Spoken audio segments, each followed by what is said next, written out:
ప్రస్తుతం ఉచిత గ్యాస్ సిలిండర్ను రాష్ట్ర ప్రభుత్వం అందించడం లేదు.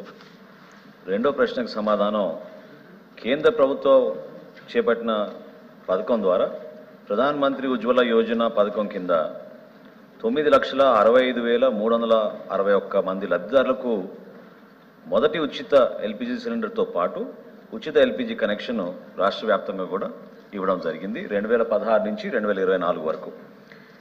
మూడో ప్రశ్నకు సమాధానం, మహిళలకు ఉచిత గ్యాస్ సిలిండర్లు త్వరగా అందించే విధంగా మా విధి విధానాన్ని మేము రూపొందిస్తున్నాం.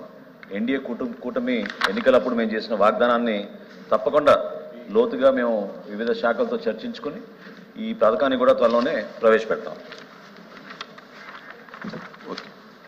Question number 13457 minister for endowments.